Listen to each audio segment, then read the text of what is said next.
Hi, I'm Maggie. Thank you for stopping by Crafts the Charm today. I'm so glad you're here.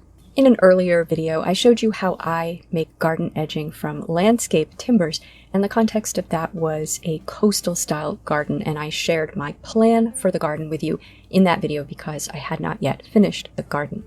So today I finished the garden and I've added a very simple solar water fountain to the garden, so I wanted to share with you also how I made that solar fountain. So to start, here's the garden where I have just finished all of that landscape timber edging. And what I'm going to do in the back is just have the landscape timbers lay flat on the ground, which is, I think, the typical way to use landscape timbers. It's the same thing I did in my tropical garden. They're all flat along the back of the garden. And part of the reason for that here is you can see that I have my vegetable garden fence along the back, and this will just give it something at the bottom of the fence to help discourage woodchucks and other creatures from trying to burrow under the fence. You can also see I've bought some more grasses. This is a zebra grass, and these are taller than the Cheyenne sky grass that I have in the front. I decided that I wanted a taller, larger grass in this garden. So I've leveled the ground under the landscape timbers, so they are level. And what I'm going to do is drill a hole, and I decided to try to drill the hole right through both of them. And you can see I have some rebar there. That's a 16-inch rebar, and I think you can pick that up anywhere. I happen to order it from Amazon. So I'm just going to drill down through both of the timbers, and you can see I have a very long drill bit here, which also has a large enough diameter to make a hole with a large enough diameter for me to put the rebar through.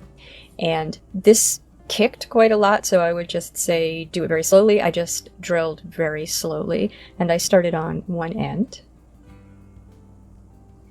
And then you never know in New England, so this first one I was able to pound in with a mallet, but you just never know when you're going to hit a whole bunch of rocks. So for the middle one, I was not able to get that one in with the mallet. I did use a sledgehammer to get that one in. I am not so good at aiming at such a small space with the sledgehammer, but I was able to get that one in. And then for the one on the other end, once again, I was able to get that one in with the mallet. So those are secure now, and they form the back of my garden. So as I said, I did buy another grass to go in this garden, which means I'm going to have to move the grasses I already put in. So I'm just going to remove the landscape fabric and then dig out those plants and set them aside. And over on the left, I am going to extend the patio, and I have a lot of dirt there. And this garden could take some more dirt. One thing I noticed with the plants that I put in is that the grade of the garden means the plants at the bottom are getting more water. So I thought I would especially add a little bit more dirt at the bottom, although I think there still will be a little bit of a grade. And then I just placed the plants where I thought I wanted them to go. So I put the larger fountain grasses sort of along the back in the corner, and then I put the shorter Cheyenne sky grasses in the front. I left the middle open. My plan for the middle is my fountain, and I also have one more plant that I want to put in this garden, possibly more, but definitely one more plant, and that is this blue sea holly. Now this is what the picture looked like for what I ordered. What I received was a very tiny plant, maybe an inch high with 3 leaves, one of them dead. This is what it looks like now. It's just getting to where I think it might possibly survive. And it's been a few weeks. So I think that I might need to bring this in this winter and have it under some grow lights and see if I can get it nice and strong to put out in the garden in the spring. Now when I'm planting these, I have this fear that my soil doesn't have very good drainage. Really doesn't get to be clay until about 1.5 feet down is what I've found. But so what I'm doing is I'm putting a little bit of gravel, a little bit of sand, some peat, some cow poop, and mixing it all up in the hole below the plant, and then I'm mixing 50-50 some potting soil with the dirt that was already in the hole to put around the plant. And I'm doing something I used to do when I planted that I haven't done in a long time, and that is kind of build a little dam around the plant just to hold water in, and hopefully with that good drainage in the bottom, a lot of water will get in, but then it will drain away quickly, but it'll stay around the plant a little while so that the plant can drink it up before it drains away. And then I just put my landscaping fabric back over the plants. So now the garden is ready for my fountain. Now for the fountain, I bought a few things. I have this very shallow dish that I got at Walmart, and it was only around $15 or so. It says Dave and Jenny Better Homes and Gardens. And it is, I think, about 15 inches in diameter, medium hammered metal tray. And that's what you're going to see. Now I wanted something fairly shallow. I didn't want a deep dish, but I did want it to have enough of a lip so that it would hold some water while the fountain is running. I also got this Fortiflex mini feed pan for dogs and horses, 5 quart. I got it in blue just because blue is the cheapest color and you're not going to see it. It's going to be mostly under the ground.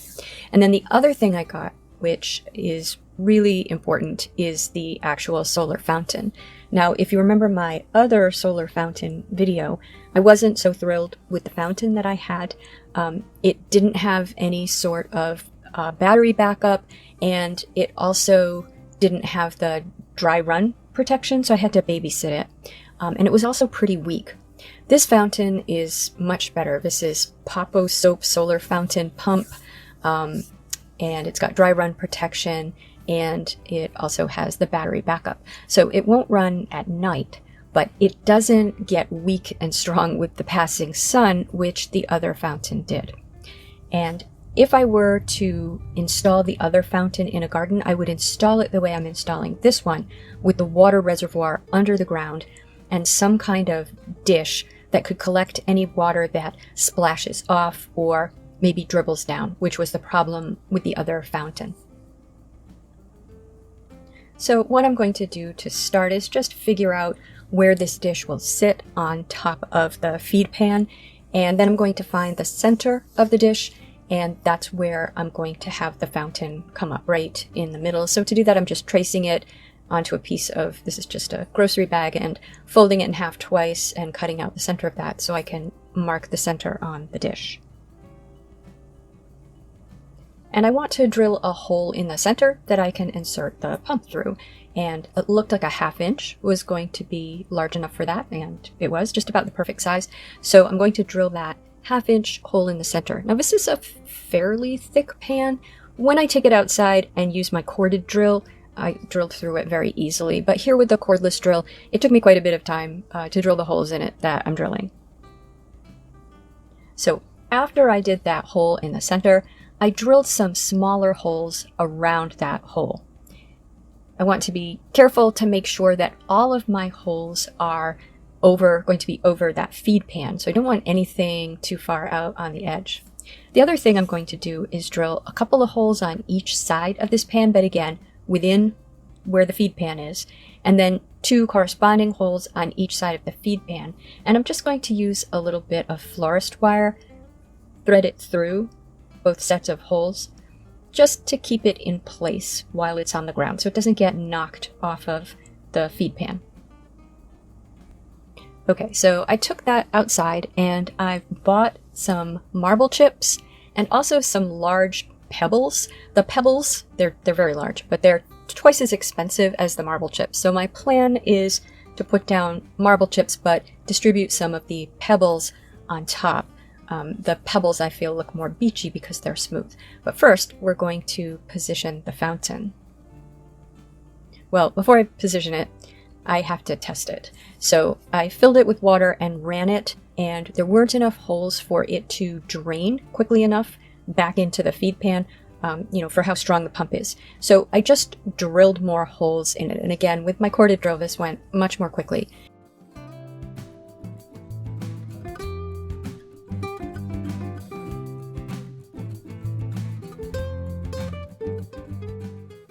And I tested it again, and that seemed to be the perfect amount of holes, what I had done.